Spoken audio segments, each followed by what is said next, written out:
안녕하십니까. 세상 읽어주는 남자 이상훈입니다. 오늘은 파운드리 건곤 1척의 승부 2나노라는 주제로 한 말씀 드리겠습니다. 최근 인텔, 삼성의 실적 발표가 있었습니다. 눈에 띄는 것은 두 기업 모두 파운드리와 관련해서 2나노에서 승부를 보겠다는 의사를 강조한 대목이었습니다. 엄밀히 보면 인텔은 1.8나노, 삼성은 2나노입니다. 하지만 인텔의 경우는 지난 2021년 7월에 긴급 구원 투수로 투입됐던 CEO 펩 겔싱어가 4년 내에 5개 공정 로드맵을 발표했지만 EUV, 그 극자외선 공정을 처음으로 도입한 4나노보다 앞선 공정은 이미 다 포기한 상태입니다. 그래서 3나노, 2나노 등을 다 접고 지금은 1.8나노에 집중하고 있습니다. 이 얘기인 즉슨 그 인텔 1.8나노는 인텔 입장에서는 처음으로 트랜지스터 구조를 핀팻에서 게이트 올라운드로 바꾸고 적용하는 첫 노드라는 뜻입니다. 그런 만큼 인텔의 1.8나노는 삼성 TSMC의 2나노와 동급에 놓고 비교할 수밖에 없는 노드입니다. 그런 맥락에서 파운드리 건곤 1척의 승부라는 표현이 제격이라는 생각입니다. 일단 인텔부터 한번 보겠습니다. 인텔의 지난해 4분기 실적은 시장 컨센서스를 소폭 웃도는 수준이었습니다. 인텔이 잘했다기보다는 무지막지한 인력 구조 조정, 그 지출 통제, 돈 되는 것이면 심지어 파운드리까지 팔겠다는 각오로 M&A에 치중한 부산물일 뿐입니다. 그런 관점에서 인텔 컨퍼런스에서 가장 눈에 띈 것은 실적이 아니라 1.8나노 진행 상황이었습니다. 인텔은 그 차세대 노트북용 CPU인 펜서 레이크가 예정대로 올 하반기 1.8나노에서 양산될 것이라고 했습니다. 현재 그 시제품을 고객사에 보내 테스트 받고 있다고도 했습니다. 1.8나노 칩인 펜스 레이크가 올 하반기부터 양산될 것임을 재확인해 준 것인데요. 하지만 인텔은 이 펜스 레이크 CPU가 PC에서도 탑재될지에 대해서는 이런 방구도 없었습니다. 첫 1.8나노 칩이지만 저전력 중심의 노트북에만 한정되는 칩일 것임을 시사한 것으로 볼 수도 있는 대목입니다. 사실 그 인텔 입장에서 1.8나노는 절벽 위의 노드입니다. 여기서 실패하면 인텔은 팹리스로 전환을 진지하게 고민해야 할 상황이죠. 이미 인텔의 그 첨단 칩이라는 루나 레이크, 에로 레이크와 같은 칩들은 사실상 대부분의 다이가 TSMC에서 만들어지고 있습니다. 그래서 칩 제작 비용도 계속 뛰고 있는데요. 한마디로 인텔 칩의 성능은 예전보다 못하고 가격은 더 비싸지고 있기 때문에 메리트가 점점 반감되고 있다는 뜻입니다. 그래서 점유율이 점점 하락하고 있는 것이죠. 현재도 첨단 칩은 TSMC 없이 만들 수도 없는 게 지금 인텔의 실정인데 3나노, 2나노까지 포기하고 1.8나노로 직행한 인텔이 이 1.8나노 양산마저 실패하면 파운드리 사업은 사실상 포기 수준으로 갈 수밖에 없습니다. 이런 절박감에 1.8나노의 순조로운 양산을 인텔이 컨퍼런스 콜을 통해서 강조한 것으로 볼 수 있습니다. 하지만 외신에서 인텔을 보는 시각은 이와는 사뭇 좀 다른데요. 인텔의 1.8나노 수율이 여전히 10% 미만 수준이라는 얘기가 나온 게 몇 달 전입니다. 물론 인텔이 즉각 부인하긴 했지만 그만큼 1.8나노 양산 수율 확보는 인텔 입장에서는 쉽지 않은 여정으로 보는 게 합리적일 것입니다. 하지만 긍정적인 부분은 인텔이 그 미국 정부의 지원 등과 맞물려서 꾸준히 메이저 팹리스는 다 미국 업체들이죠. 이런 업체들과 링크되고 있는 점인데요.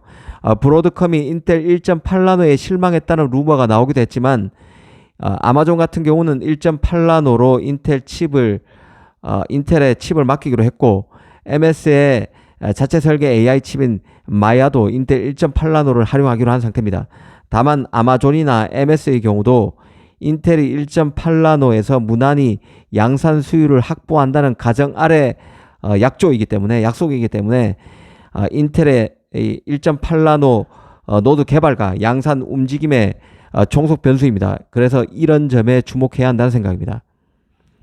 어찌됐든 인텔은 파운드리와 관련해서 나가는 돈을 틀어막기 위해서 폴란드, 독일의 신규 공장 등 유럽 팹 건설은 당분간 중단하기로 하면서도 미국 내 파운드리 건설 팹은 일정대로 이어가고 있습니다. 보조금을 받아내기 위한 수단일 수도 반복론적 솔루션일 수도 있겠지만 어찌됐든 1.8나노에 실패하면 인텔은 제조 산업에서 생명력을 다한 것으로 봐야 합니다. 그만큼 인텔의 배수의 진을 펴고 있다고 생각할 수 있습니다. 삼성도 2나노가 절박하긴 마찬가지인데요. 삼성 파운드리의 경우는 가동률 하락과 공정 연구 개발비 증가로 적자가 지속되고 있습니다. 특히 그 3나노의 경우는 외신에서 수율이 아직 10%에 불과하다는 혹평마저 나왔고 실제 엑시노스 2500은 갤럭시 S25 탑재도 불발된 상태입니다. 이 3나노 확보 고객도 확인된 것은 그 암호화폐 업체인 중국의 판세미, 그리고 이름이 알려지지 않는 미국 서버 업체, 그리고 내부 고객인 엑시노스 등 세 곳에 불과합니다. 이 엑시노스를 빼면 다 소규모 물량에 그칠 것으로 보는데요. 이런 실패 때문에 삼성은 코드명 율리시스라는 엑시노스 2600 양산을 2나노에서 서두르고 있는 상황이기도 합니다. 삼성은 이번 컨퍼런스 콜에서 이 2나노 게이트올 어라운드 공정에서 디자인 키트를 고객사에 배포해서 제품 설계 등 기술 개발을 진행하고 있는 점도 공개했습니다. 앞서 삼성은 그 프리퍼드 네트워크스, 암바렐라 등의 2나노 고객을 잡았다는 외신에서 소식도 나오긴 했는데요. 이 냉정히 보면 3나노에서 수율 성과가 미진하다면 2나노에서 잘하기도 쉽지는 않습니다. 물론 삼성은 3나노에서 게이트올 어라운드로 전환을 일찍 깨했기 때문에 2나노는 게이트올 어라운드 2세대 공정으로 볼 수 있습니다. 3나노 레퍼런스가 중요한 사항인데 아직 뚜렷한 전환을 얘기하기에는 아직 실적이 없는 것이죠. 일전에도 말씀드렸지만 제조는 결국 점진적 개선 싸움입니다. 마치 인텔이 3나노, 2나노를 건너뛰고 1.8나노에서 성과를 내기 어렵다고 보는 것처럼 삼성도 3나노에서 성과가 하나둘 나타나야 2나노에서 성공 가능성도 높아질 수 있다고 보는 게 합리적인 추론일 것입니다. 이 삼성으로서는 이 퀄컴의 스냅드래곤 8 엘리트 2 AP를 2나노에서 유치할 수 있느냐가 1차 시험대가 될 가능성이 큽니다. 일전에 그 유명 팁스터 축한 로스레브가 퀄컴이 스냅드래곤 8 엘리트 2 칩도 삼성 2나노에 전혀 물량을 주지 않고 전량 TSMC의 3나노 파생 노드인 N3P로 몰아줄 것이라는 내용을 업로드한 적이 있는데요. 아직은 루머에 가까운 얘기입니다. 벌써 아직은 올 초기 때문에 올 가을에 제작이 시작될 그 AP에 대해서 얘기하기는 좀 이른 감이 있는 것이죠. 삼성이 퀄컴 AP를 올해 만약 2나노에서 유치하는데 만약 성공한다면 반전의 스토리도 생각해 볼 수 있을 것입니다. 잘 지켜볼 포인트입니다. 인텔 삼성과 달리 그 TSMC는 2나노에서도 순항 중인데요. 대만 자유15에서는 최근 TSMC의 2나노 노드 시험 생산 수율이 60%를 초과했다는 내용을 보도하기도 했습니다. TSMC는 2나노부터 게이트올 어라운드를 적용하기 때문에 일종의 혁신 노드입니다. 그만큼 원하는 수율을 올리기도 쉽지 않을 테인데 이 보도가 맞다면 놀라운 수준의 수율로 볼 수 있습니다.